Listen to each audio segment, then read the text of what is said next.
উত্তৰ গুৱাহাটী সংযোগী যিখন কুমাৰ ভাস্কৰ বৰ্মা এই সেতুখন ইতিমধ্যেই সজাই পৰাই তোলা হৈছে যিহেতু 1 বজাত প্ৰধানমন্ত্ৰী নৰেন্দ্ৰ মোদীয়ে এই সেতুখন লাচিত ঘাটৰ পৰা আনুষ্ঠানিকভাৱে অসমৰ ৰাইজৰ বাবে মুকলি কৰিব আৰু নিশ্চয়কৈ আপুনি কোৱাৰ দৰে এখন আশাৰ সেতু আৰু এই যিখন অত্যাধুনিক প্ৰযুক্তি সমৃদ্ধ কুমাৰ ভাস্কৰ বৰ্মা সেতু ইয়াত অসমৰ ভিতৰতে নহয় উত্তৰ পূবৰ ভিতৰতে হয়তো আটাইতকৈ অত্যাধুনিক প্ৰযুক্তি সম্পন্ন এই দলংখন নিৰ্মাণ কৰা হৈছে প্ৰায় 100 বছৰ আয়ুস আছে এই সেতুখনৰ আৰু অত্যাধুনিক এক্সট্ৰা ড'জ প্ৰযুক্তি ব্যৱহাৰ কৰা হৈছে এই কুমাৰ ভাস্কৰ বৰ্মা সেতুখনত সমান একেদৰে কেবল আৰু গাৰ্ডাৰৰ জৰিয়তে এই সেতুখন বিশেষ ধৰণে বিশেষ প্ৰযুক্তিৰে নিৰ্মাণ কৰা হৈছে আৰু এই মুহূৰ্তত আমি দৰ্শকসকলে নিশ্চয় দেখিছে স্ক্ৰীণত যে প্ৰধানমন্ত্ৰীৰ আগমনৰ পূৰ্বেই সমগ্ৰ সেতুখন সজাই তোলা হৈছে যিহেতু ইয়ালৈ যথেষ্ট সংখ্যক লোকৰ আগমন ঘটিব উত্তৰ গুৱাহাটীৰ দিশেও সজাই পৰাই তোলা হৈছে ইয়াৰ পূৰ্বেই মুখ্যমন্ত্ৰী আহি ইয়াত পৰিদৰ্শন কৰিছিল দলঙৰ বুজ লৈছিল কি ধৰণৰ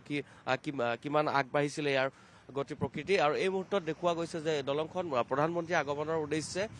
সম্পূৰ্ণৰূপে নিৰাপত্তাৰক্ষীয়ে তেওঁলোক সষ্টম হৈ আছে যাতে কোনো ধৰণৰ নিৰাপত্তাৰ ক্ষেত্ৰতো সুৰুঙা ৰৈ নাযায় যিহেতু প্ৰধানমন্ত্ৰীৰ আগমন ঘটিব কেইটামান ঘণ্টাৰ পাছতে গতিকে নিৰাপত্তাৰক্ষীয়ে গুৱাহাটীৰ পৰা উত্তৰ গুৱাহাটীৰ দিশলৈ যোৱাৰ বাবে বন্ধ কৰি ৰখা হৈছে প্ৰধানমন্ত্ৰীয়ে মুকলি কৰাৰ লগে লগেই দলংখন সৰ্বসাধাৰণে ব্যৱহাৰ কৰাৰ বাবে এই পথেৰে যাব পাৰিব বা উত্তৰ গুৱাহাটীলৈ যাব পাৰিব এই কুমাৰ ভাস্কৰ বৰ্মা সেতু যদি কোৱা হয় তেনেহ'লে উত্তৰ গুৱাহাটীৰ দিশলৈ যোৱাৰ ক্ষেত্ৰত যি প্ৰৱেশ পথ আছে সেই প্ৰৱেশ পথ এই মুহূৰ্তত বন্ধ কৰি থোৱা হৈছে আৰু প্ৰধানমন্ত্ৰী নৰেন্দ্ৰ মোদীয়ে মুকলি কৰাৰ পাছতে এই সেতুখন সৰ্বসাধাৰণ ৰাইজৰ বাবে মুকলি কৰি দিয়া হ'ব একেদৰে উত্তৰ গুৱাহাটীৰ দিশেও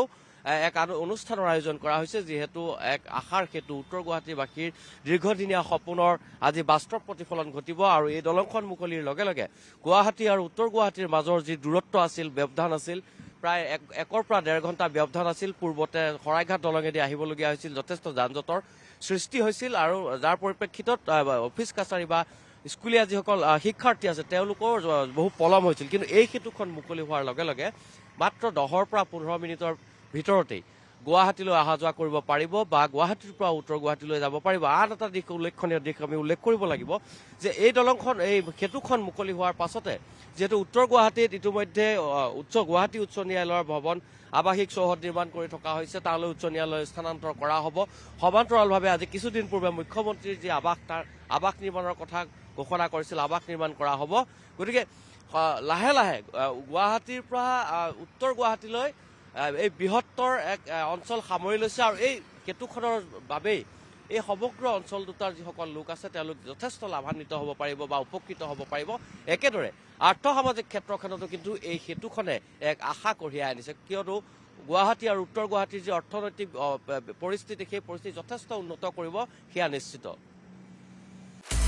আপুনি বিচৰা বাতৰি পাব কেৱল নিউজ 18 এপত নিউজ 18 এপ ডাউনলোড কৰিবলৈ স্ক্যান কৰক এই QR কোড